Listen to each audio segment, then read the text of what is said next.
वारसागत परंपरा कला है और हम लोग हमारी कम्युनिटी के अलावा किसी को सिखाते भी नहीं हैं। नहीं, बेटी को नहीं सिखाते। अगर शादी करके बेटी कहीं और चली गई तो ये दिक्कत आती है आगे जाके, तो ये हमारी रोजगारी खत्म होने के चांस लगते हैं। बेटी से भी खतरा होता है, क्यों नहीं होता है? बेटी तो अपनी है। मतलब कमाई में से एक हिस्सा दे देंगे, लेकिन अपनी कला का जो सीखा हुआ है सब वो नहीं देंगे, बिल्कुल नहीं देंगे। आप कह रही है इस बेटी को सिखाएंगे? सिखाएगी, कला सिखाऊंगी। और आपके हस्बैंड मना करेंगे तो? ना, कुछ भी नहीं करेंगे, मैं हूँ ना उसके साथ। उनकी मर्जी है सिखाने की तो सिखाओ, मगर उसकी शादी तो मैं गांव में करवाऊंगा, फिर उसकी इच्छा मार दूंगा। अच्छा,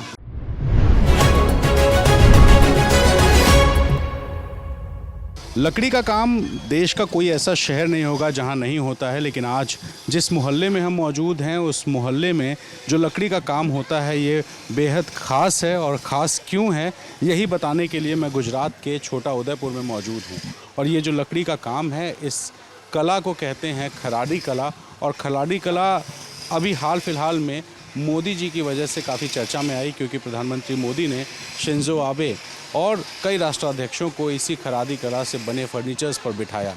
तो ये जो मोहल्ला है छोटा उदयपुर का, ये क्यों ख़ास है ये समझने के लिए मनोज भाई खरादी मेरे साथ हैं। मनोज भाई, मोदी जी ने शिंजो आबे को, शी जिनपिंग को झूला झुला दिया तो देश दुनिया भर में चर्चा का विषय हो गया कि साहब ये झूला कहाँ से आया। अब ज़रा उस झूले की कहानी आप बता दीजिए। ये झूला जो आया ये हमारे गुजरात की पहली देन है कि हर गुजरात के घर के अंदर पहले चौपर आप आंगन में लगे रहते थे। अब उसकी डिजाइन होते होते ये झोले में फॉरवर्ड हो गया।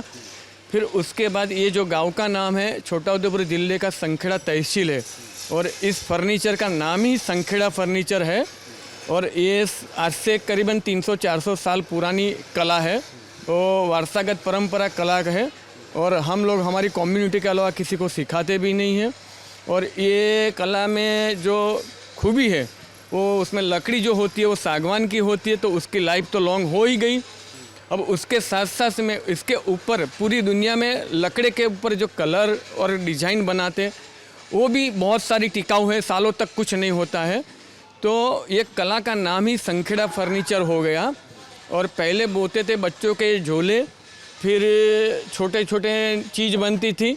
अब उसको हो जैसे ज़माना बदला वैसे वैसे उसकी डिज़ाइन बदलती गई, आज की डिमांड हो गई तो उसी हिसाब से sofa set, dining set, bedroom, drawing room, kitchen, railing हो गई दादर की, ऐसे सब चीज़ में हम मास्टर हो गए। अपने आपसे और आगे की बात समझूं उससे पहले एक बात समझना चाहूँगा। आपने कहा कि हम अपने कम्युनिटी के अलावा इस कला को किसी को नहीं सिखाते हैं। कम्युनिटी में कौन आएगा? ये मोहल्ला आएगा या आपकी जाति के लोग आएंगे? हाँ, ये मोहल्ले के हमारे जो लोग हैं एक ही जाति के लोग हैं और हमारी जाति के अलावा हम किसी को नहीं सिखाते। परिवार की में बाकी जो आपके सदस्य हैं सब परिवार के सभी सदस्य, अगर पढ़ाई में नहीं भी पढ़ाई करेगा तो चल जाएगा, मगर ये कला सीखना ज़रूरी है क्योंकि ये कला पूरी दुनिया में उसकी डिमांड है। मतलब बेटे बेटी जितने भी हैं आपके परिवार में सबको सिखाते? नहीं, बेटी को नहीं सिखाते। अगर शादी करके बेटी कहीं और चली गई तो ये दिक्कत आती है आगे जाके। तो हमने हमारा सीमित ये एरिया रखा है कि पूरी दुनिया में एक ही जगह पे ये संखेड़ा फर्नीचर बनता है, तो हमें उसको कहीं बाहर जाना नहीं देना चाहते हैं। मतलब आपकी बेटी इस कला को नहीं जानेगी क्योंकि उसकी शादी हो जाएगी, वो कहीं और जाएगी, उसको सिखा देगी? उसको सिखा देगी तो ये हमारी रोजगारी खत्म होने के चांस लगते हैं। बेटी से खतरा? बेटी से भी खतरा होता है, क्यों नहीं होता है? बेटी तो अपनी है, मगर उनका संजोगों ऐसा आ गया, कोई वक्त ऐसा आ गया तब वो मजबूर होके इसकी तरफ और बढ़ जाए तो क्या करे? तो बेटी का परिवार भी समृद्ध हो जाए? नहीं, समृद्ध तो होगा, हम है ना, बेटी को समृद्ध रखने के लिए हम तो है ही, मगर एक कला देख के ही सिखा के ये ज़रूरी नहीं है।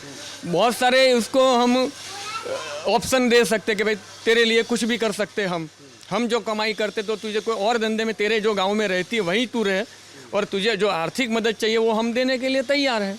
मतलब कमाई में से एक हिस्सा दे देंगे, हाँ। लेकिन अपनी कला का जो सीखा हुआ है हिस्सा वो नहीं देंगे? नहीं देंगे, बिल्कुल नहीं देंगे। हम उसका हमारी चाहे प्रॉपर्टी बेच के भी उसके लिए परिवार के लिए कुछ भी कर लेंगे, उसको हर चीज़ कर लेंगे, हम जोखम ले लेंगे उनके लिए, मगर कला नहीं सिखाएंगे। बेटियां शिकायत नहीं करती? नहीं, क्यों करेंगी? बेटियां सुखी है ना, हम उनके साथ हैं ना, तो वो क्यों इसमें शिकायत करेगी? किसी बेटी की इच्छा हो कि पापा मुझे सिखा दीजिए कैसे बना, तो गांव में शादी कर लेना। गांव का लड़का है, यहाँ अपने कम्युनिटी का लड़का है, उसी के साथ शादी कर ले, तो फिर यहाँ भी रहेगी, हमारे सामने भी रहेगी और कला भी कर ले तू। लेकिन छोटा उदयपुर के बाहर जाएगी तो उसको नहीं सिखा। हाँ, संखेड़ा के बाहर जाना है, शादी करना है, मुझे अहमदाबाद मेट्रो सिटी में शादी करनी है, मुझे यहाँ गांव में नहीं पसंद है, मुझे शहर में रहना है, तो फिर ऐसे ही जाओ। यहाँ तो आदिवासी इलाकों में मैंने सुना कि लोग घर जमाई बहुत बनाते हैं, नहीं, घर जमाई लेकिन तो दामाद को भी आप लोग हिस्सा नहीं देंगे इसमें, इस कला में? नहीं नहीं नहीं, किसी को नहीं। वो आदिवासी जो कम्युनिटी है, ये जिला आदिवासी है, मगर आदिवासी कम्युनिटी है वो अलग है, और हमारी वो मैं समझ रहा हूँ, लेकिन मैं ये कह रहा हूँ कि इस इलाके में तो घर जमाई रखने की परंपरा बहुत पहले से है, और आप अपनी जमाई को जो है एक कला भी नहीं बता। नहीं, हमारे समाज में घर जमाई रखना अच्छी बात नहीं लगते हम। वो तो ठीक है, आप बात नहीं समझे, घर जमाई रखने को नहीं कह रहा हूँ। यहाँ आसपास बहुत लोग घर जमाई रखते हैं, मैं उससे तुलना कर रहा हूँ कि वो तो अपने घर में रख लेते हैं और आप अपनी एक कला भी छोटी सी नहीं सिखा सकते। नहीं, वो नहीं सिखा सकते हम, ताकि वो हमारे आने वाली पीढ़ी के लिए भी खतरा बन सकती है। खतरा? हाँ, खतरा क्यों नहीं, क्योंकि वो आज जमाई है, कल वो उसको डेवलपिंग हो गया, तो कल बड़ी सिटी में चला गया, तो वहीं और वर्करों को सिखा दिया तो क्या करें। हाँ, कहते हैं ना, ज्ञान तो बांटने से बढ़ता है, कला जो है जितनी बढ़ जाए, जितनी फैल जाए उतना अच्छा होता है, ये कहा जाता है। आप लोग नहीं चाहते हैं आपकी कला जो है विकसित हो? ज्ञान बांटने से बढ़ता है वो बराबर है, मगर जो कला हमारे पूर्वजों ने हमको वारसे में दिया है उसको हम नहीं बांट सकते, किसी को नहीं। मतलब अगर हमारे बाद की पीढ़ी अगर वो भूल करेगी तो ज़िंदगी भर पीछे की पीढ़ी पछताएगी। हमने आज 400 साल से हमारे पूर्वजों ने हमने वारसे में जो दिया है वो हमारी जिम्मेदारी है, तब तक तो हमने संभाल के रखा है। यानी ये कह सकते हैं ना कि कुछ कोल्ड ड्रिंक वाले कहते थे कि हम अपना फार्मूला किसी को नहीं बताते हैं, उसी तरह आप भी कह सकते हैं कि आप अपने फर्नीचर का फार्मूला किसी को नहीं बता सकते, बेटी को भी नहीं बता तो सकते हैं मगर सिखा नहीं सकते। देखने में कोई हर्ज नहीं है, देखने से कोई सीख नहीं जाता है, जब तक उसका पूरा हाथ उसमें नहीं बैठेगा, उसका दिल नहीं बैठेगा, उसमें दिमाग में नहीं जाएगा। थ्योरी करा देंगे, प्रैक्टिकल नहीं करा। हाँ, थ्योरी करा लेंगे, प्रैक्टिकल नहीं करा। अपनी बेटी क्यों नहीं? कोई ना हो। चलिए मनोज भाई, तो ये थोड़ा बेटियों को आपत्ति हो जाएगी, गुस्सा हो जाएंगी बेटियां? नहीं होगी, बिल्कुल नहीं होगी। हमारी बेटियां बहुत खुश हैं, बहुत खुश है, संतुष्ट है। बाकी जो देश की बेटियां हैं वो देखेंगे तो उन्हें बहुत नाराजगी होगी। नहीं नाराज होगी। अच्छा, अपनी पत्नी को सिखाते हैं कि? हाँ, शादी होने के बाद उसकी पूरा हेल्प लेंगे। ये हमारे बड़े छोटे भाई हैं। अच्छा, इनसे भी पूछ लेते हैं। अरे मैम, आपसे पूछूंगा, इन्होंने कहा कि हम अपनी बेटियों को इस कला को नहीं सिखाते हैं, तो आप लोग को ये कला जो है आती है कि नहीं? आती है, सब आती है मुझे। आती है। मैं तो मेरे पियर से ही सीख कर आई हूँ। आपका घर भी यहीं था क्या? नहीं, डभोई में है। अच्छा, तो ये कला आप लोग को बता दिया? वहाँ डब्बोई से सीख के आए वो। अच्छा, इनके यहाँ भी होती है? अब होती है इसलिए। अच्छा, अपनी बेटी को नहीं सिखाई? मेरी बेटी को नहीं सिखाई है, आती है, लेकिन वो यहाँ से दूसरी जगह जाती है तो उसको क्या काम आएगी। यहाँ नहीं, यहाँ होगी तो उसको काम आएंगी, यहाँ से दूसरी जगह उसको भेजेंगे तो क्या काम आएंगी। कभी परिवार नौकरी करता होगा तो क्या करेंगे। वो भी ये कला करेगा, ये भी बनाएगा फर्नीचर। वहाँ क्या बनाएगा, यहीं सारा कारखाना है। आप नहीं चाहते दूसरी जगह फेमस हो जाए? अच्छा, आपकी बेटी आपसे शिकायत नहीं करती है कि मम्मी मुझे भी सिखाओ? कुछ भी नहीं शिकायत करती है। मेरा लड़का है, लड़का बैठ के, आता है। लड़का लड़की तो बराबर होते हैं। बराबर ही होते हैं, लेकिन लड़की को नहीं सीखनी है तो हम क्या करेंगे। कोई बात नहीं है। अच्छा, ये छोटी बिटिया है, आओ, ये नहीं सीख सकती? उसको सिखाएंगे हम पेंटिंग, उसको हम पेंटिंग सिखाएंगे। इस बिटिया को? हाँ, बड़ी होकर उसको सिखाएंगे, सब कुछ सिखाएंगे, मैं सिखाऊंगी। लेकिन ये वाली कला नहीं सिखाएंगे? नहीं, ये वाली ही कला सिखाऊंगी, सब कला उसको सिखाऊंगी। ये सिखाएंगे? अभ्यास भी कराऊंगी। ये देखिए, सिखाएंगी। ये घर में झगड़ा हो जाएगा। आप कह रही हैं इस बेटी को सिखाएंगी? सिखाएंगी, कला सिखाऊंगी। और आपके हस्बैंड मना करेंगे तो? ना, कुछ भी नहीं करेंगे, मैं हूँ ना उसके साथ। देखिए, अब आपके घर में जो है मैंने झगड़ा लगवा दिया है इन्होंने। हमें कोई नहीं फर्क पड़ता, हम समझा देंगे कि अगर वो उसने कला सीख ली तो फिर शादी भी इस गांव में ही करवा देंगे उसकी, बाहर नहीं शादी नहीं करने देंगे। फिर ऐसा करेंगे क्या कि इस बिटिया की भी शादी यहीं कराएं? उसको तो मैं सारा अभ्यास भी कराऊंगी। ये कह रहे नहीं सिखाने देंगे। ये अंकल जी कह रहे हैं नहीं सिखाने। नहीं नहीं, उसका दादा है, वो सब भी सिखाएंगे, उसको भी सब आता है, ये तो गांव के बड़े हैं। अब देखिए आपके ऊपर आरोप लग गया। हाँ तो मैं करूँगा ना, तो उनकी मर्जी है सिखाने की तो सिखाओ, मगर उसकी शादी तो मैं गांव में ही करवाऊंगा फिर। अच्छा। हाँ, कहीं भी नहीं जाने दूंगा। मतलब अपनी कला बचाने के लिए उस बच्ची की इच्छा भी होगी कहीं शादी करने की, नहीं मार दूंगा, मार दूंगा। हाँ, मुझे तो कुछ और लग गया। वो ऐसा नहीं, ऐसा मत समझो। हम शांति प्रिय है, सबको साथ पूरे समाज को लेके चलते हैं। मतलब कला बचाने के लिए इच्छा मारने तक को भी तैयार कोई है। बात नहीं, उसमें क्या फर्क पड़ता है, पूरे समाज का फायदा होता है। तो किसी एक आदमी की इच्छा मार दो तो क्या फर्क पड़ता है। अच्छा, मैं देख रहा हूँ ये पूरा मोहल्ला जो है ये पूरा उसी काम में लगा हुआ है। हाँ, ये सब हमारे एक ही कम्युनिटी के लोग हैं और हम एक आपस में एक दूसरे के साथ जुड़े हुए हैं। तो हमारे जितना भी बड़ा ऑर्डर आता है तो हम आपस में जुड़ के भी काम ख़त्म कर लेते हैं, मगर कस्टमर को हैंडल कर लेते हैं। तो अब जैसे ये हम चलते हैं ज़रा आपके जो मेन शोरूम है जहाँ पे, ये बच्चा यहाँ पेंटिंग कर रहा है। तो थोड़ा इसके बारे में कुछ बताएंगे, क्या ऐसा खास है? एक लकड़ी का टुकड़ा है, उस पे टुकड़ा है, उसके ऊपर जो पेंट हो रहा है वो एक सबसे पुरानी फार्मूला के हिसाब से उसके ऊपर पेंट हो रहा है। पहले कलाई पे होता था, अब जो कलर से हो रहा है, जो आज का केमिकल हो गया। मगर आज की डिमांड हो गई कि अलग अलग कस्टमर कलर मांग रहे हैं। पहले जो ओरिजिनल मटेरियल यूज़ होता था, जैसे कलाई, लाख, लेकर बोलते हैं, तो उसमें सिर्फ 2 के 3 कलर बनते थे। अब कस्टमरों की डिमांड इतनी सारी हो गई कि मेरे घर के कर्टेन के हिसाब से, मेरे घर के रूम के हिसाब से मुझे ये कलर चाहिए। तो वो कलर हमारे पास ऑप्शन नहीं था, तो हमने थोड़ा बहुत केमिकल का उपयोग करना चालू किया। और वो भी हमने उसमें हमारे हिसाब से उसमें डायरेक्ट जो कंपनी का कोई भी केमिकल आता है उसको हमने मॉडिफाई कर दिया है ताकि उसकी टिकावत बढ़ जाए। अच्छा, आगे चलते हैं मनोज भाई। मैं एक बात ये समझना चाहूँगा, जो मुझे दिखाई दे रहा है एक लकड़ी का टुकड़ा है, उस पर कोई बैठ के पेंट कर रहा है। ये पेंट तो कोई भी कर सकता है, ऐसा क्या खास है? ऐसा क्यों हम भरोसा करें कि ये अलग है बाकी लकड़ी के? मतलब क्यों नहीं, अभी तक क्यों हुआ नहीं कहीं पे?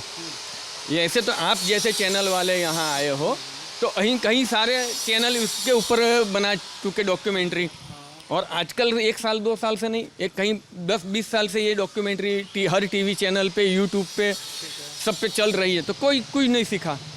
मतलब आप ये कह रहे हैं कि कोई कर ही नहीं सकता? कर ही नहीं सकता, बिल्कुल नहीं कर सकता है। चैलेंज कर रहे हैं सभी, चैलेंज कर रहे हैं हम। लकड़ी का जो भी काम करते थे हाँ उनको आप चैलेंज कर रहे हैं कि ये करके दिखाओ। हाँ, बस बिल्कुल। क्या इतिहास क्या है, कैसे शुरू हुआ ये इतिहास ये है कि आज से कहीं 300-400 साल पहले हमारे यहाँ जो समाज के अंदर एक संत महात्मा आए थे, तो उन लोगों ने हमारे परिवार में मेहमान गति करी थी। तो उस टाइम जो हमारे परिवार ने उनकी आगता सागता की थी और उनको हमारे घरों में रुकवाया था, तो वो संत ने हमें ये एक कला सिखाई थी कि भाई लकड़े के ऊपर आप ये कलर कर सकते हो, मैं आपको ये कला सिखाता हूँ। तो संत महात्मा ने ये कला हमें सिखाई थी। तब से लेके ये संखेड़ा फर्नीचर का काम शुरू हो गया, कलर के ऊपर तो लकड़े पे कलर लगाना। ये वो फर्नीचर है? हाँ, ये फर्नीचर है। ये साधु महात्मा ने इसे सिखाया था हमको। क्या इसमें क्या होता है ऐसा कि मतलब ये अलग है सबसे? ये लकड़े के ऊपर जो कलाई होती थी, जो निकल इंग्लिश में कहते हैं, तो उसको हम कूट के एक फॉर्मेट जैसा, चपाती जैसा बना देते थे। फिर उसको पानी में भिगो सकते हैं और लिक्विड बना सकते हैं। आज तक कोई साइंटिस्ट निकल को सीधा पानी में, नेचुरल पानी में डाल के भिगो नहीं पाया है। मतलब आप ये कह रहे हैं कि निकल को नॉर्मल पानी में डालेंगे और पिघल जाएगा। तो उसको हीट करते होंगे? कुछ नहीं, सीधा पानी में डालो, 15-20 मिनट में वो अपने आप पानी जैसा लिक्विड बन जाएगा। कुछ तो डालते होंगे? नहीं, कुछ नहीं डालते हम, कोई केमिकल उसमें है ही नहीं। जैसे निकल है मार्केट से लेते, जैसे सोना होता है, चांदी होती है, वैसे निकल मार्केट में मिलता है। वो निकल ले आए और उसके ऊपर 5-5 किलो वजन के 2 हथौड़े लेते और उसमें एक सरस करके, पहले आज गम के हिसाब से तो बहुत सारे गम मिल गए, पहले चमड़े में से बनने वाला सरस होता था। सरस मतलब जो गोंद होते थे।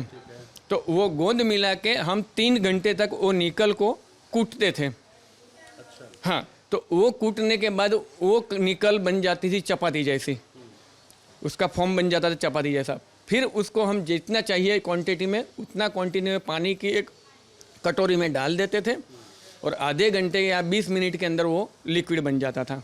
उसको पेंट का के पेंट ब्रश लेके हम पेंट करते थे, अच्छा उसी से पेंट होता उसी से पेंट होता था। ये जब डिज़ाइन आपको दिखती है, ये सब डिज़ाइन वो निकल से पेंट होती थी। मतलब ये जो ब्लैक है, ये गोल्डन है, येलो ये है, सब निकल होती थी पहले। हाँ, ये नॉर्मल पेंट नहीं है। नॉर्मल पेंट नहीं है, अच्छा, तो ये स्पेशल फार्मूला इसमें सिर्फ यही है कि ये जो पेंट है, पेंट है, और वो भी स्पेशल फॉर्म में ये पेंट है। ऐसे मार्केट में जो अवेलेबल जो एशियन पेंट, बर्जर जैसे भी बड़ी बड़ी कंपनी का पेंट आता है, वो पेंट नहीं है। वो कहते हैं ना सालों साल चले। हाँ। उनका तो आपका जो है दशकों तक चले। दशकों तक चले। 10 साल तो आज की डेट में हम जितना भी उसमें नया नया सुधार किया है, फिर भी हम हमारे कस्टमर को 10 साल की गारंटी देते हैं आज की तारीख में। और आज की तारीख में 15-15, 20-20 साल कोई कस्टमर की कंप्लेन नहीं आई है। कितने साल से बना रहे हैं आप? मैं आज मेरी उम्र हो गई है 58 साल, और मैं तकरीबन 16 साल से ये बिजनेस में हैंडल हो गया। जैसे ऐसे 10वीं दौर में करने के बाद मैं सीधा उसमें 42 साल आप लगातार 45 साल से मैं इस लाइन में हूँ, बचपन से लेके आज तक मैंने बहुत सारे कस्टमर बनाए हैं और देश विदेश में माल सप्लाई करता हूँ।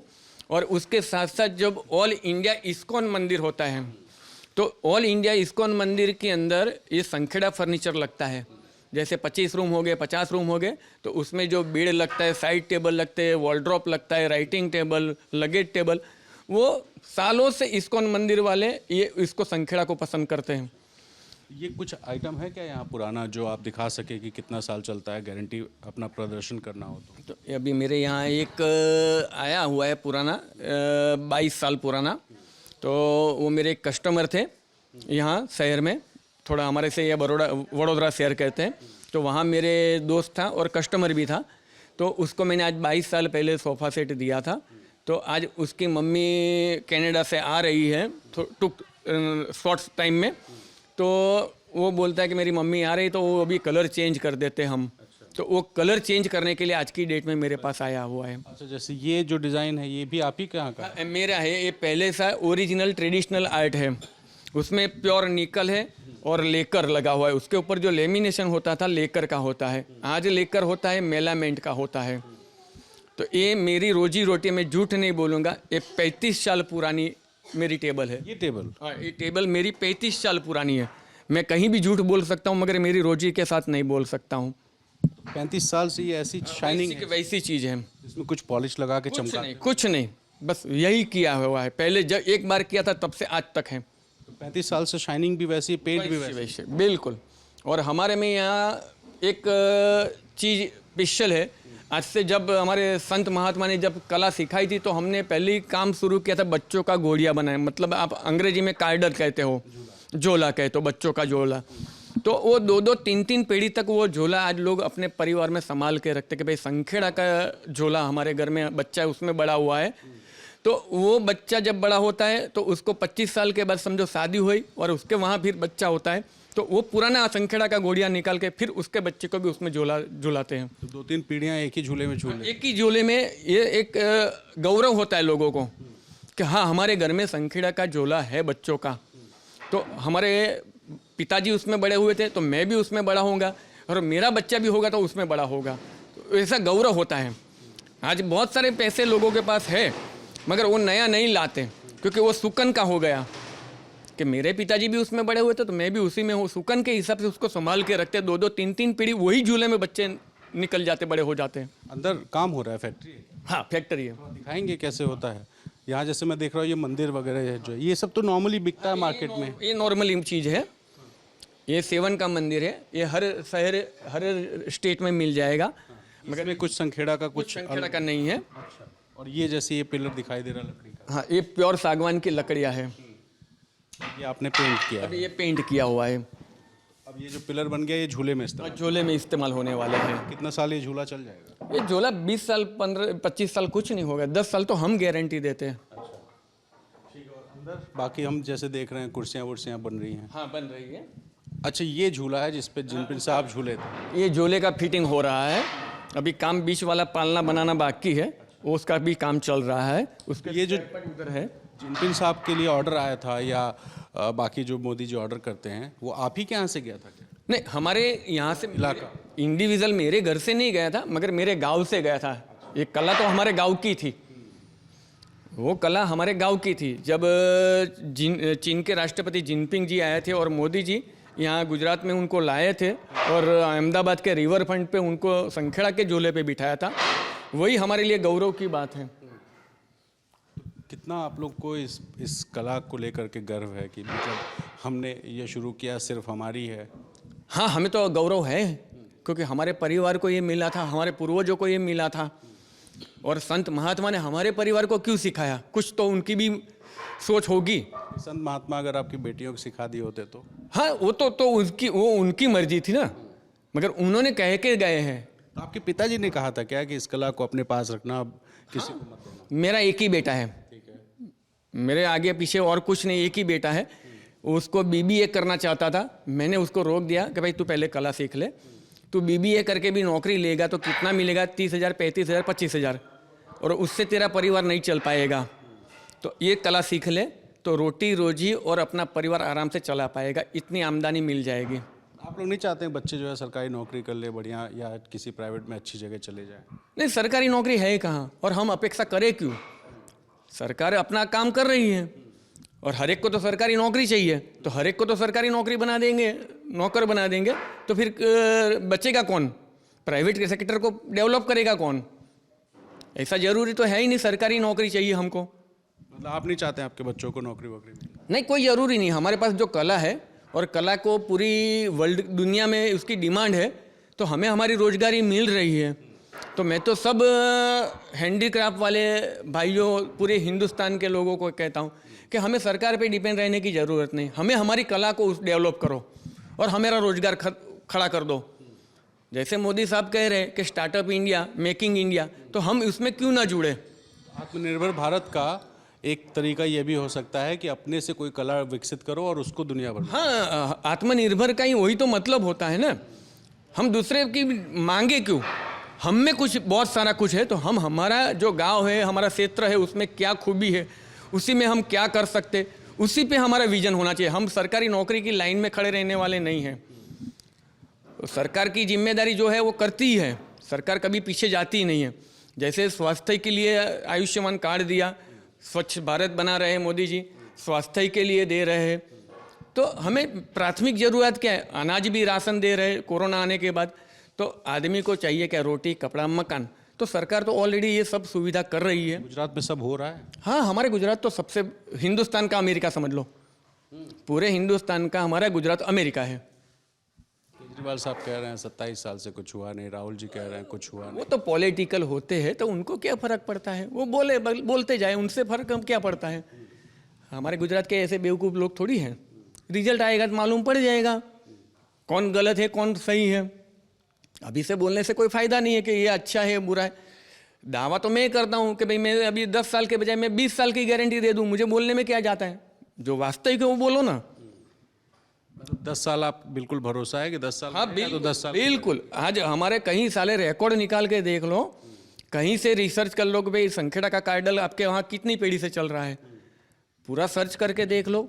जहाँ भी फर्नीचर है वहाँ भी देख लो कि भाई तुम कितने साल से मांग रहे हो। जैसे दिल्ली में भी ये संखेड़ा फर्नीचर है, और ऑल वर्ल्ड इंडिया और ऑल इंडिया के अंदर इस्कॉन मंदिर में फर्नीचर ऑलरेडी सब लोग यूज़ कर रहे, और पूरी दुनिया के लोग इस्कॉन मंदिर में रहने के लिए जा रहे। तो पूछ लो इन लोगों को, इस्कॉन वाले को, कि भाई आप ये साल कितने साल से फर्नीचर लगाया और उसमें क्या क्या कमी है, क्या खराब हुआ है कि नहीं। आप खुद आपका वीडियो कैमरा लेके जा सकते हो। अच्छा, मोदी साहब को तो आप लोगों ने झूला भिजवा दिया, राहुल जी केजरीवाल साहब भी मांगेंगे तो भिजवाएंगे? हाँ, क्यों नहीं, वो भी हमारे ही है ना, वो भी तो है तो हिंदुस्तानी, वो हमारे उनसे कोई दुश्मनी तो है ही नहीं।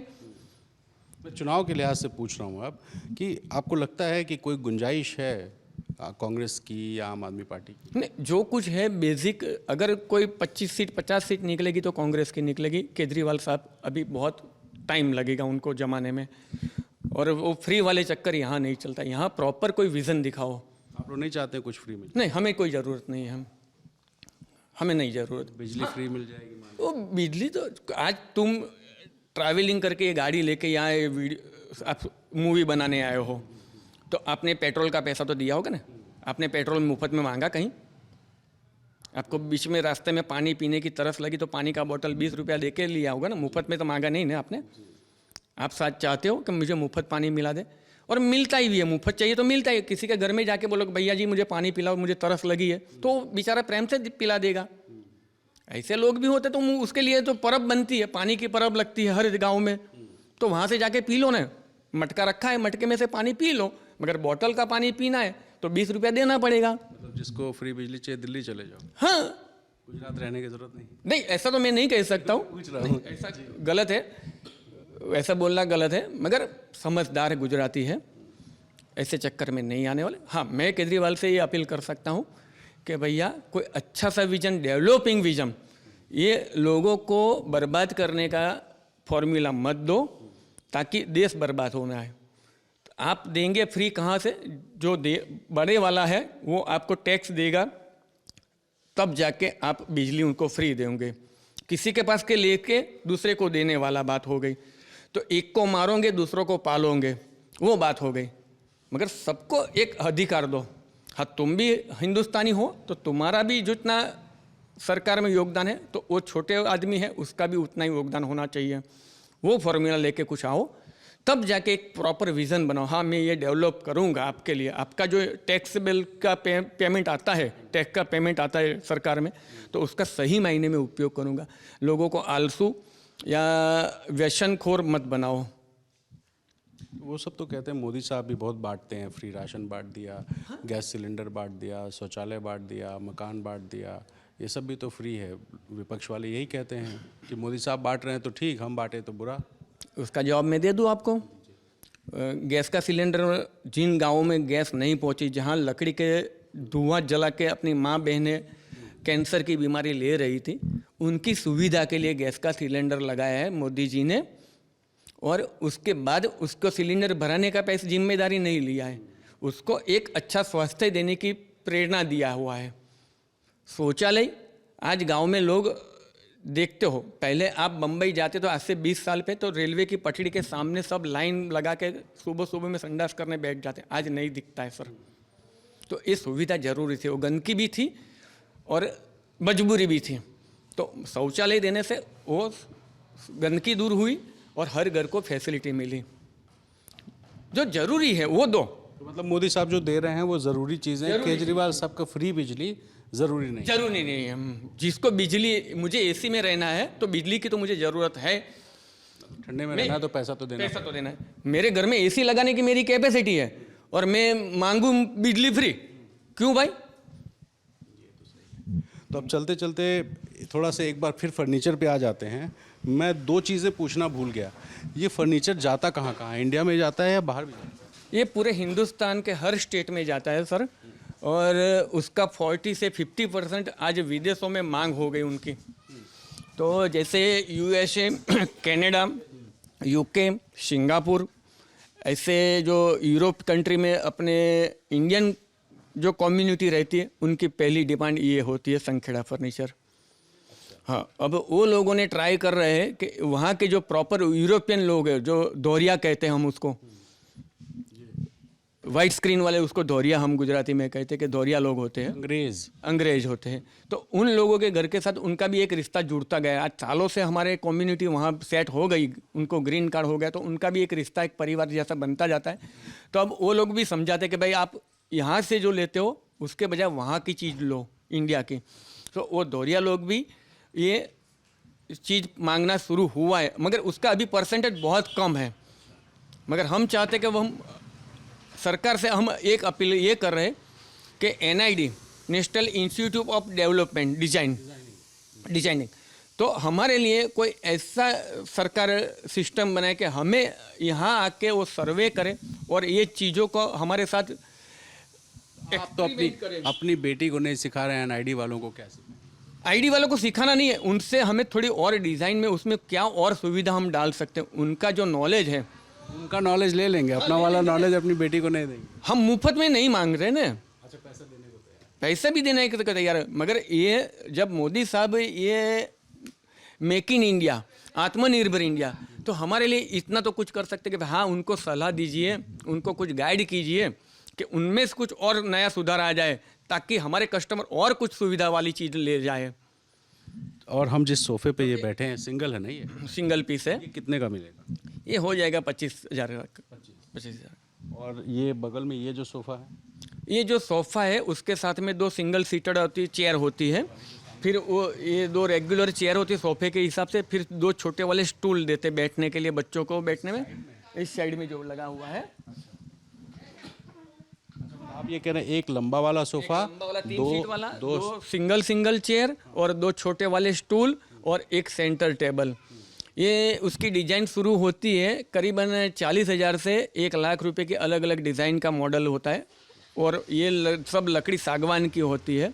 स्टफ कस्टमर अपने हिसाब से अगर आपको कहे कि डिज़ाइन मुझे ऐसा ही चाहिए, लेकिन थोड़ा सा जो फर्नीचर का जैसे ये लुक है, मान लीजिए इस लुक को चेंज कर दीजिए, तो वो आप कस्टमर के हिसाब से जो कस्टमर की रिक्वायरमेंट होती है डिज़ाइन आपका होगा, और अगर मैं सोफ़े का डिज़ाइन मैं बता दूं तो आप बना देंगे। आप अगर बोलेंगे कि मुझे ये एंगल पे थोड़ा ये स्लोप चाहिए, मुझे वो मेजरमेंट चाहिए, मुझे मेरे रूम के हिसाब से यही मेजरमेंट का मुझे सोफ़ा चाहिए, तो हम वो कर लेते हैं। रेट में थोड़ा सा आगे पीछे प्लस जो क्या काम उनका चेंज होता है उसी हिसाब से रेट भी चेंज होगा। अगर कम होता है, इसमें से कम ही करवाते तो कम करना पड़ेगा, और इसमें कुछ ज़्यादा डलवाना चाहते हैं तो उनको पैसा ज़्यादा डालना पड़ेगा। चलिए चलते चलते एक आखिरी सवाल, इस बार चुनाव का माहौल क्या है? हाँ, हमारे लिए गुजरात में अच्छा है, अच्छा चुनाव है। 3 पार्टियां मेन लड़ रही हैं, भाजपा, कांग्रेस, आम आदमी पार्टी, फिर ओवैसी साहब भी हैं और भी कुछ और पार्टियां हैं। बदलाव होगा कि कंटिन्यू होगा? नहीं, हमारे यहाँ कंटिन्यू होगा, भरोसा है, पूरा भरोसा है। मुख्यमंत्री जी पर भरोसा है कि मोदी जी पर? मोदी जी पर। मुख्यमंत्री जी से हमारा मुख्यमंत्री, प्रधानमंत्री जो भी गिनो मोदी जी हैं। अच्छा, हमारे लिए मोदी जी हैं। तो मुख्यमंत्री मैं भी बन जाऊंगा तो कोई मतलब नहीं? कोई फर्क नहीं पड़ता है, आप बन जाओ ना, क्यों फर्क पड़ता है हमें।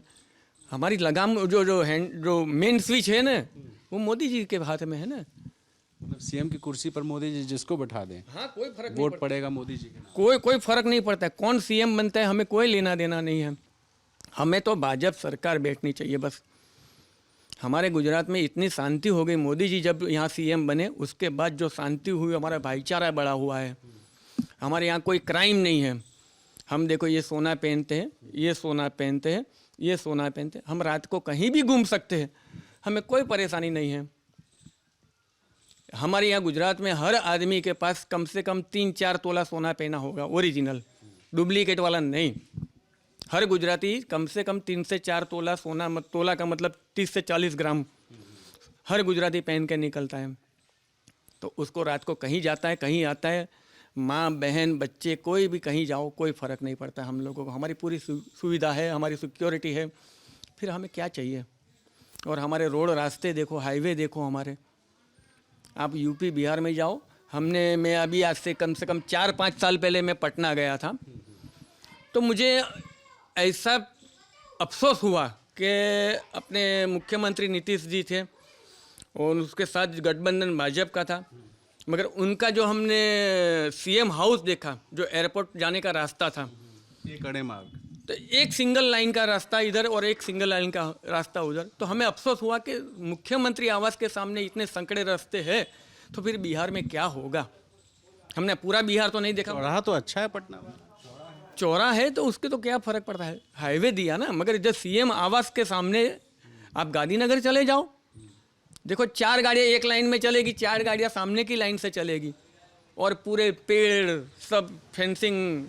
अब अफसोस हुआ क्या कि भाजपा ने जेडीयू को सपोर्ट कर रखा है सरकार में? नहीं, अफसोस तो नहीं हुआ, मगर हमें टूट गया, गठबंधन टूट गया तो खुशी हो गई? नहीं, ऐसा भी नहीं कह सकते। जो गठबंधन जो जिस समय जो था वो सही था, जिस समय नहीं है वो ठीक है। वो कोई ना कोई उनकी मजबूरी होगी, वो अलग। यूपी का भी नाम लिया, यूपी में तो कई एक्सप्रेसवे बन गए। हाँ, यूपी में एक्सप्रेसवे अखिलेश ने स्टार्ट किया था, एक पहला एक्सप्रेसवे बनवाया। मायावती जी ने शुरू किया था, आगरा नोएडा, आगरा नोएडा, अखिलेश जी ने लखनऊ और आगरा तक बनवाया। हाँ, उन लोगों ने पहल शुरू की थी, और वही होना चाहिए हर शहर में, हर अपने राज्य में, हर हिंदुस्तान में वही होना चाहिए। योगी जी ने भी 2 एक्सप्रेसवे बनवा दिए, तीसरा का काम चल रहा है। योगी जी तो सबसे अच्छा है यूपी में। आज हम कहीं जा सकते, हमें डर अब कम लगेगा। पहले हम यूपी में जाते थे तो वहाँ यूपी वाले लोग, हमारे रिश्तेदार या जो भी हमारे कस्टमर होता है, तो वो बोलते थे कि आप जहाँ उतरो वहाँ हमको बुला लेना, हम आएंगे। अब हम उनको बिना कहे उनके घर पहुँच जाते हैं। कब डर लगता था यूपी में? आज से करीबन 10 साल पहले डरते थे। और अभी और वो तब जब हम यूपी बिहार में जाते तो ये चेन बेन यहाँ घर पे निकाल के जाते थे। क्या बात कर रहे हैं? बिल्कुल सच बोल रहे हैं। और आज हम पूरा पहन के जा सकते हैं यूपी में। अभी बिहार की तो नहीं बता सकता हूँ, क्योंकि अभी लास्ट 3-4 साल से मैं बिहार नहीं गया हूँ। यूपी कहाँ जाते हैं ऐसा कि सोने की चेन उतारनी पड़ती है? पहले तो हर यूपी में पैर रखने से पहले ही निकाल के ही जानी पड़ती थी। ऐसा था। सही में क्या है कि सुनी सुनाई बात? सुनी सुनाई मैं बोलता नहीं हूँ, मुझे पसंद नहीं है। क्यों गलत? मैंने अभी अखिलेश जी का नाम लिया, मायावती का, जो उन्होंने पहल किया है, अच्छा किया तो अच्छा ही बोलूँगा ना। मुझे क्या लेना देना है? योगी जी कैसा कर रहे हैं? योगी जी सबसे बेस्ट है। जितना भी उनका काम दिखता है, हम समाचार में देखते हैं, टीवी पे, तो उनका काम आज क्राइम रेट कम हो रहा है, थोड़ा डेवलपिंग हो रहा है। राम मंदिर जो आज विकसित हो रहा है, अयोध्या में जो डेवलपिंग कर रहे हैं, तो उसका फ़ायदा उन लोगों को भी है। जो अयोध्या में रहने वाले जो भी है, जो भी कौम के लोग हैं, तो प्रवासन आएगा तो कुछ ना कुछ। एक आदमी, आप मेरे गांव में आए हो तो यहाँ कम से कम एक चाय तो किसी ठेले वाले के पास पियेंगे ना, तो 10 रुपया तो उनको दे के जाएंगे। तो हमारे गांव में आए तो हम, हमारे गांव में आपके लेके तो कुछ नहीं जा रहे, दे के जा रहे हो। तो ऐसा तो हर एक में सोच होनी चाहिए कि भाई डेवलपिंग होगा तो कुछ ना कुछ रोजी रोटी आएगी। मतलब उनका, योगी जी का भविष्य बढ़िया देख रहे हैं? बहुत बढ़िया, बहुत बढ़िया। हम तो मोदी जी के बाद उनको प्राइम मिनिस्टर में देखना चाहते हैं। मोदी जी के बाद वारसाई उनको ही देना चाहिए। हाँ, जैसे पिताजी की वारसाई बेटे को मिलती है ना, वैसे मैं तो चाहता हूँ मोदी जी की वारसाई योगी जी को देना चाहिए। लगता है संभावना हो जाएगी? हाँ, हो जाएगा, हो जाएगा। तो देखिए, सबकी अपनी अपनी इच्छाएं हैं, लेकिन फ़िलहाल हम इस संखेड़ा इलाके में मौजूद हैं और यहाँ ये जो फर्नीचर जिस पे मैं बैठा हूँ, इसी तरह के फर्नीचर्स इस इलाके में मशहूर हैं।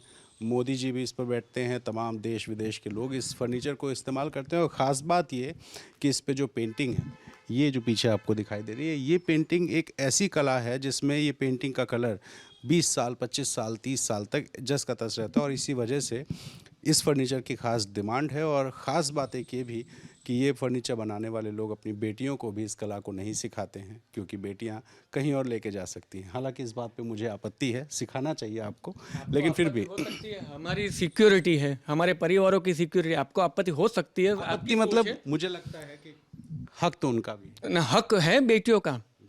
मैं बेटियों के पूरे सहयोग में ही खड़ा रहता हूँ हर समय। बच्चों से दूर रहता हूँ, बच्चों को तो डांटता हूँ। बेटी मेरे लिए बहुत प्यारी है, मेरे दिल की जान है। मेरी खुद की बेटी नहीं है, फिर भी मुझे बेटियां बहुत पसंद है। मगर वो एक पूरे समाज की, पूरे परिवार की सिक्योरिटी भी, उनकी आर्थिक आमदनी की सिक्योरिटी को ध्यान के रख के ये हमने निर्णय करते हैं। तो देखिए, ये यहाँ की परंपरा है कि बेटियों को सिखाना नहीं है, क्योंकि बेटियाँ कहीं और जाएंगी और अपनी कला जो है अपने पास होनी चाहिए। और इसी वजह से सरकार पर निर्भर नहीं है। सरकार से जो चाहते हैं विकास, वो विकास अगर मिल रहा है तो खुश हैं। और हमारे बच्चे पढ़ लिख लें, उससे बाद हमारी इस परंपरा को आगे बढ़ाएं, यही सोच के साथ ये जो संखेड़ा इलाका है, ये सिर्फ छोटा उदयपुर नहीं, सिर्फ गुजरात नहीं, सिर्फ भारत नहीं, बल्कि दुनिया भर में जाना पहचाना जा रहा है। और उम्मीद है आने वाले दिनों में ये जो कला है, इसकी डिमांड और ज़्यादा होगी और ज़्यादा लोग इस फर्नीचर्स को खरीदेंगे। और फिलहाल ललन टॉप की टीम यहाँ से आगे जाएगी, कुछ और ऐसी ही अलग कलर, ऐसे ही अलग अलग जो कलाएं हैं, उनको आपको दिखाने की कोशिश करेगी। फ़िलहाल मुझे और जेरी को इजाज़त दीजिए।